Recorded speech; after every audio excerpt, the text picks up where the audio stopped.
요소와 계속해서 6장인데 여리고성 그 전쟁 방법 두 번째. 그 첫 번째는 행진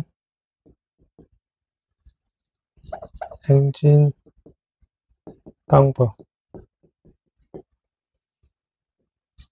저번 주 했고, 두 번째는 이제, 전쟁 방법 두 번째, 이제 우리가 잘 아는 이제, 성 주위를 도는 것. 어,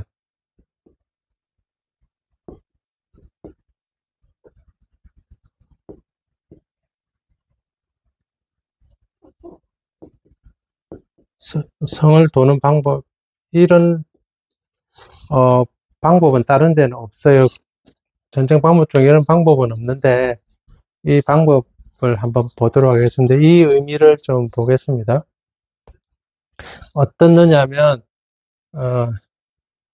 총 7일이 소요되고, 7일 소요되는데, 1일에서 6일은 한 번만 돕니다. 딱 한 번만 돌고, 그리고 7일째 7번 돕니다.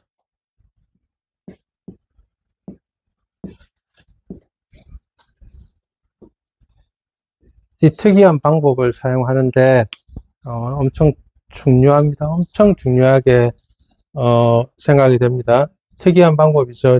총 7일을 소유하는데, 1일에서 6일은 단 한 번만 돌고, 7일째는 7번 돈다. 이게 엄청 중요한데요. 하나씩 살펴보면, 자, 왜 하필 7번, 7일이 소요될까? 7일이 왜 소요될까? 왜 7번일까? 10번도 아니고, 5번도 아니고, 20번도 아니고, 왜 7일일까? 이거는 너무 잘 알죠. 창조? 7일이죠. 6일 창조하고, 하루 쉬고, 6일 창조하고, 하루 쉬었다는데, 6일 창조, 하루, 그리고 마지막 7번째, 쉼이 바로 안식이고, 안식이 바로 완성이고, 예.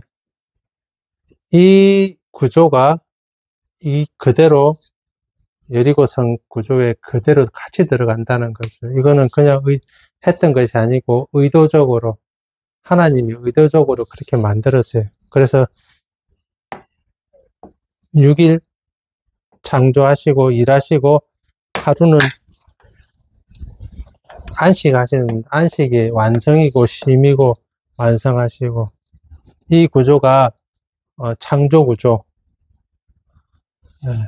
이 창조 구조를 그대로 사용했다는 것입니다.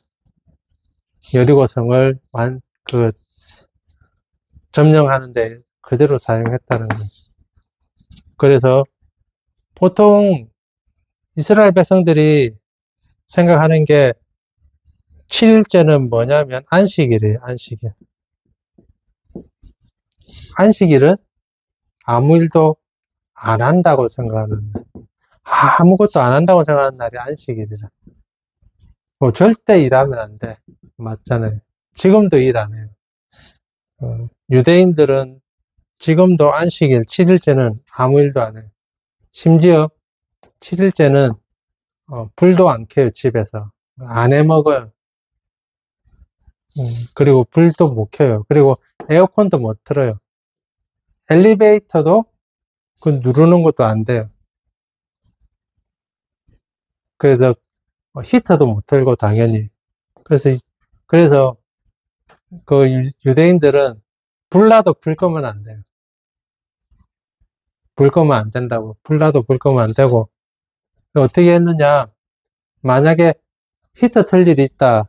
만약에 더운 날이니까 더운 날에 에어컨 틀 일이 있다. 그러면 안식일에 주위에 있는 이방인 친구를 초청합니다.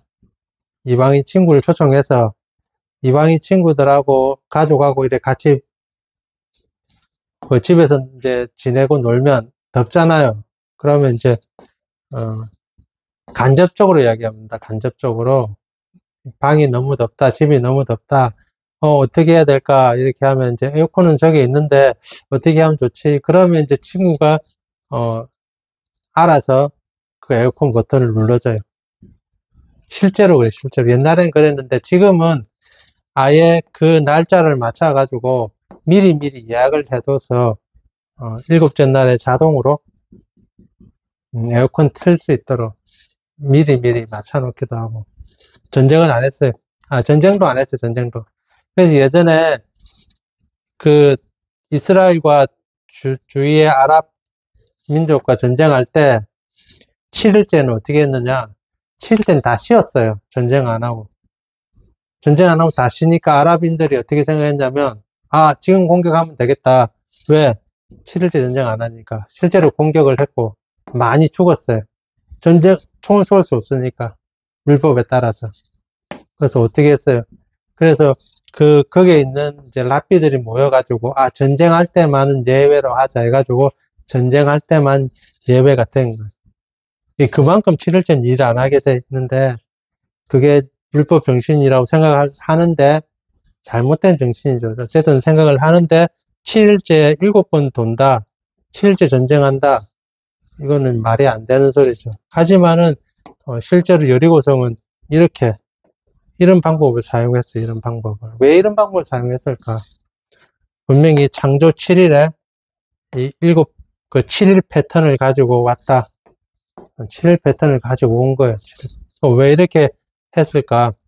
이거는, 이 7일 패턴은 여기만 있는 게 아니고, 성경의 마지막 책이 계시록이잖아요. 계시록이 마지막 책이잖아요. 계시록에 심판이 있어요. 심판이. 마지막 심판이 있어요. 계시록의 심판. 계시록의 심판도 이것과 동일하게 흘러갑니다. 어떻게 흘러가느냐? 계시록의 심판은 크게 세 가지가 있어요. 계시록의 심판은 제일 첫 번째는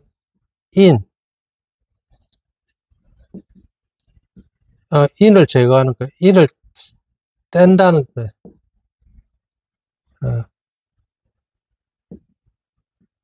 인을 떼는 거예요. 떼는 거.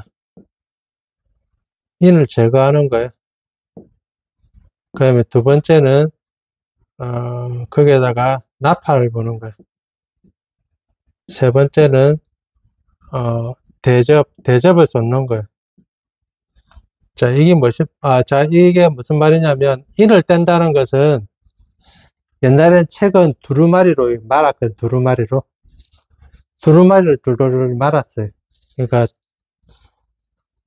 두루마리로 돌돌 말으니까, 마지막에 말면 이렇게 끝에 뭔가 붙여놔야 되잖아. 그, 두루마리에다가 인을 친 거예요. 붙여놔야 되니까. 두루마리에다가 도장처럼 밀랍을 사용해가지고 딱 붙게끔 촌농록 해가지고 붙인 거예요. 그걸 인이라고 해요. 그걸 뗀다는 것은 두루마리를 펼친다는 뜻이에요. 펼친다. 두루마리 안에 뭐가 들어있냐면 이제 심판과 심판과 저주에 관한 뭐 복도 마찬가지고 심판, 저주, 복에 관한 이제 글이 쓰여져 있는 거예요. 두루마리를 떼는 게 이제 그게 심판의 의미인 거라, 심판. 판결문을 내린다는 의미도 되고. 그리고 두 번째 나팔을 부는 거예요. 나팔은 이제, 여리고성에서도 역시 나팔을 붑니다. 제사장들이 처음부터 이제 한 바퀴 돌 때 나팔을 불고, 마지막에도 나팔을 붑니다. 전쟁 나팔. 그 대접은 뭐냐면, 소위 말해서 접시에다가 피를 받아가지고, 이제 피를 받아가지고 땅에다 쏟는 거예요. 땅에다 마지막에 쏟아내는 거예요. 접시에다. 이거는 제사 때 맨 마지막에 피를 사용해서 손가락으로 이렇게 뿌리고 난 다음에 남는 피는 마지막에 재단 옆에 아니면 피 버리는 곳에다가 이렇게 마지막에 버리는 거예요. 마지막에. 이게 계시록의 심판인데 어떻게 되냐면, 그런데 심판이 세 개가 있는데 이렇게 되어 있습니다. 이것도 몇 번일까요? 몇 번을 이렇게 할까요? 그럼 창조 며칠이라고 했습니까? 7이라고 했잖아요. 그럼 이것도 똑같이 7에 7. 7번. 이것도 7번이고, 이것도 7번이야. 왜? 7은 창조 7, 하나님이 처음 시작할 때 그 패턴인 거야. 그 패턴 그대로 가져오는 거야. 그래서 두루마리도 역시 한 번 인을 떼고 두 번, 세 번 해가 6번까지 인을 쭉 뗍니다. 그럼 7번째 인 뗄 때 7번째 인을 뗄 때 아까 말했듯이 7번째 인을 뗄 때 두 번째 나팔이 시작이 됩니다. 이거 인 뗄 때. 그럼 이것도 역시 7번째 인을 떼야 되는데 7번째 인을 뗄 때 떼면 1에서 또 6번째까지 나팔을 불러요. 그럼 마지막 또 7번째 나팔이 있을 거 아니에요. 그죠? 7번째 나팔을 불 때, 그러면 또 어떻게 해야 되냐? 7번째 나팔 불 때 역시 마찬가지로 첫 번째부터 6번째까지 대접을 쏟아냅니다. 그리고 맨 마지막에 7번째, 최종적으로 이제 심판이 이루어지는데, 그게 7번째 인 안에 다 포함이 되어 있는 거예요. 7번째 인 안에 7번 나팔이 있고, 그리고 7번째 나팔 안에 7번의 대접이 있는 거예요. 7번째 인 안에 이게 다 들어가 있는 거예요. 아까 우리가 그 여리고성 할 때도 역시 마찬가지고, 첫 번째에서 두 번째는 한 번만 성을 돌았고, 7번째 몇 번 돌았다고요? 7번 성을 돌았다고. 7번. 똑같은 패턴이 똑같이 이루어진다고. 이런 패턴이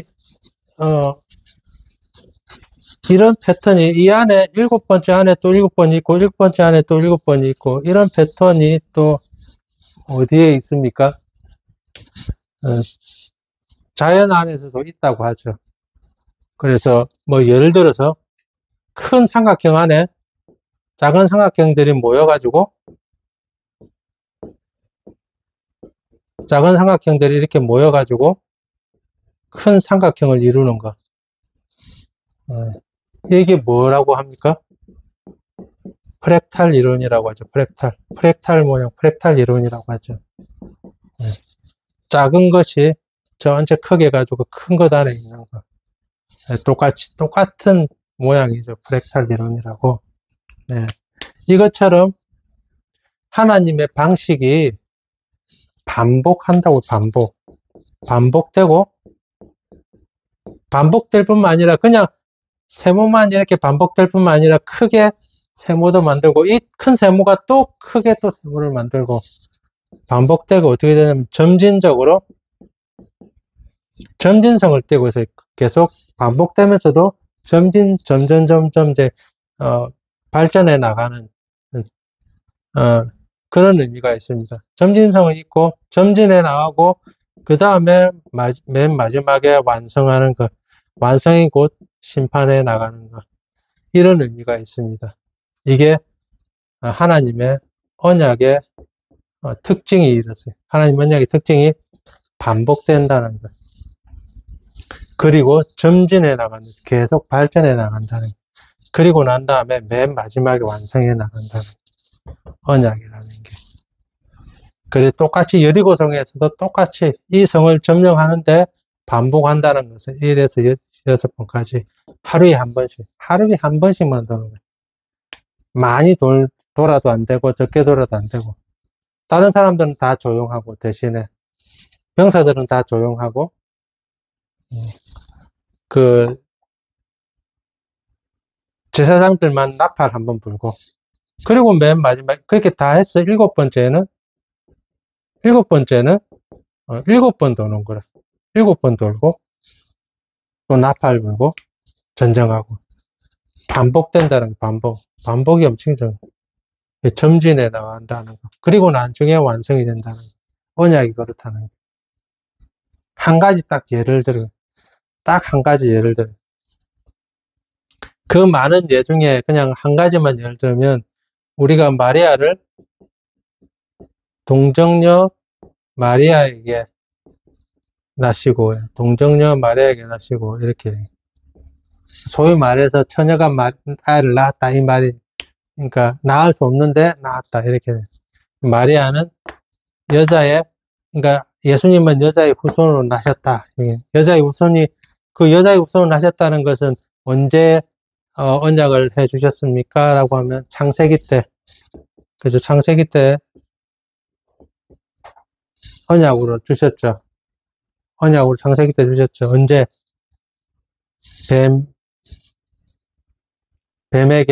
뱀의 머리를 상하게 하는 게 누굽니까?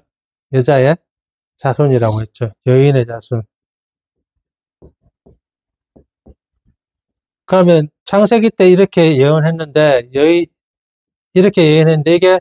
한 번에 딱 예수님께로 바로 예수님께 바로 이래 오는 것이 아니고 반복된다고 했죠. 반복, 점점 가까워지면서 점진적으로 일어나다가 예수님께 딱 오는 거예요. 첫 번째는 누구냐? 하와부터. 그래, 이렇게. 그래서 이제, 그 다음에 아브라함. 왜? 아브라함의 아내, 사라는 아이를 낳을 수가 없는데 아이를 낳게 되잖아요. 이삭도 마찬가지고, 아이를 낳을 수 없는데 아이를 낳게 되고, 아이를 낳을 수 없는 사람이 자꾸 아이를 낳게 되는데, 그 아이가 메시아의 그림자인 거라. 사무엘도 마찬가지고, 사무엘도 역시 한나가 아이를 낳을 수 없는데 아이를 낳게 돼요. 아이를 낳을 수 없는데 아이를 낳아요. 그게 여인의 후손이 아이를 낳을 수 없는데, 삼손도 마찬가지고 아이를 낳을 수 없는데 아이를 낳게 돼요. 사무엘은 선지자이면서 사사이면서 제사장의 역할을 다 하는 사람이고, 삼손은 사사로서 전부 다 그리스도의 그림자예요. 그림자. 이렇게 아이를 낳을 수 없는데 아이를 낳게 되고, 최종 맨 마지막에는 세례요한이에요. 세례요한도 어머니 아이를 낳을 수가 없었어요. 아이를 낳을 수 없는데 아이를 낳게 돼. 근데 세례요한은, 소위 말해서 세례요한도 수태고지를 받아요. 수태고지란 말이 천사가 와가지고 아이를 낳을 것이다. 그래, 이름을 요한이라고 해라. 이 수태고지를 그대로 받고, 이것이 예수님께 이제 최종적으로 수태고지를 받고, 또 처녀인데 아이를 낳고 하면서 점점 반복되다가 점진성으로 오다가 점점 늘어나다가 그 다음에 완성이 되는 거. 이게 일어난다는 거예요. 자, 그래서 그러면 우리 지금 삶에서 우리는 어떻게 적응해야 되느냐. 뭐 여러 가지 적용할 게 많습니다. 우리도 여리고성을 점령하듯이 세상을 향해 나가서 점령해 나가야 되는데, 그럼 어떻게 해야 되느냐. 이 방법 안에 들어가 있다는 거지. 이 방법 안에 반복하고 점점점 나아가고, 진행해 나가는 거, 점점 진행해 나가고, 그 다음에 완성해 나가는 거. 반복하는 걸 계속. 1에서 6. 그리고 그것이, 이게 계속 쌓이는 거라, 계속. 그래서 점점 나가는 거야, 점점점점. 근데 방향성은 있게 나가는 거지, 방향성 있게. 그냥 계속 제자리를 맴도는 것이 아니고, 어떤 한쪽 방향으로 방향성 있게 나가는 거야, 방향성 있게. 그리고 맨 마지막에 완성해 나간다는 거야. 예, 그래서 요즘은 그런 자기 삶의 그 패턴이라고 합니다. 예. 자기 삶의 루틴을 만들어 나가야 되는 거예요. 루틴을 만들어 나가야 돼요. 내가 계속 반복해서 나가는 거, 반복해 나가는 거, 루틴을 계속 만들어 나가요. 깨지지 않는 루틴, 깨질 수 없는 루틴을 만들어 나가면서 한 방향으로 점점 나아가는, 점점. 그리고 나중에 그것이 결국은 완성에 이른다고 하죠. 그런 말 있죠.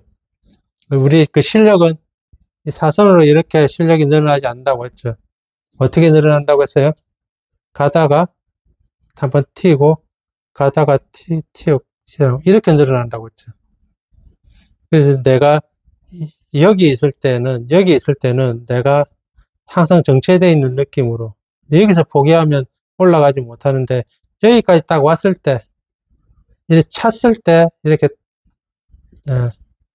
스프링 튀듯이 통 튄다는 거예요. 그리고 난 다음에 또 이렇게 갔다가, 또 여기서 이제 참아야 되는 걸, 반복해 나가야 되는 거예요. 반복처럼 좋은 건 없어요. 계속 반복해 나가면 또 점진적으로 진행해 나가면 여기서 또 완성이 되는 거예요. 그러면 또 튀어서 이만큼 올라오고. 우리는 다 이 중간에서 포기한다는 거죠. 왜? 아무리 반복해도 늘어나지 않으니까. 예. 그래, 항상 자기 삶의 패턴과 자기 삶의 루틴을 만들어 나가야 돼요. 예. 이거는 모든 분야에서 다 적용이 됩니다. 건강 분야에도 적용되고, 건강도 마찬가지고, 예. 그리고 우리의 실력도 마찬가지고, 모든 분야에서 다 마찬가지인 거예요. 그리고 한 방향을 잡아야 돼, 방향. 방향 없으면 절대 완성되지 않습니다. 한쪽 방향을 잡아야 돼. 내가 뭘 하나를 잡았다. 그러면 그거 잡은 것대로 방향을 쭉 해 나가야 돼. 그리고 꼭 이거 완성은 어떻게 되느냐. 다 찼을 때, 6번이 다 차고 7번 했을 때 무너진다는 거야. 중간에 많이 했다고 해서 6일 동안 많이 했다고 해서 7일 날 아무것도 안 하면 아무것도 안 이루어집니다. 많이 하든 적게 하든 반복하는 게 중요하고, 그 다음에 점진적으로 한 방향으로 가는 게 중요하고, 그랬을 때 탁 여리고성이 무너지듯이 한번 탁 튀게 된다는 겁니다. 우리의 신앙도 마찬가지, 동일한 이 패턴입니다. 동일한 패턴과 루틴은 하나님이 주신 거예요. 다 마찬가지. 이거는 안정을 가지게 합니다. 이건 우리에게 안정을 줍니다. 안정을 준다고요. 그래서 클래식에도 보면 같은 멜로디가 계속 반복이 됩니다. 클래식에도 보면. 그래서 그 멜로디가 계속 반복이 되면서 마지막에 완성이 됩니다. 그런 반복되고, 그렇게 해서 맨 마지막에 완성되는 거. 클래식에서도 역시 동일하게 그것을 우리는 가장 안정감 있게 받아들이고 최고의 작품으로 받아들입니다. 그러니까 우리 삶 가운데서 역시 마찬가지로 충분히 이렇게 적용해야 되고, 그러니까 앞으로 전진해 나가야 되고, 앞으로 점점 가면 갈수록 사람에게 뭐가 필요하냐면 할 일이 필요해. 할 일이. 포커스를 맞춰서 집중해서 해 나갈 일이 필요해. 모든 사람들에게 다. 그거 없으면 무너집니다. 의식이 만약에 포커스가 없잖아요. 포커스 없이 의식이 중구난방으로 흘러가면요,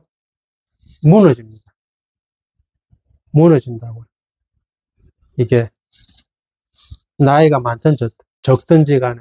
그래서 한쪽 방향으로 포커스를 맞추지 않으면 의식을 막 자기 마음대로 갑니다. 그래서 여러 가지 정신적인 문제들을 막 일으키게 됩니다. 가만히 놔두면 안 돼요.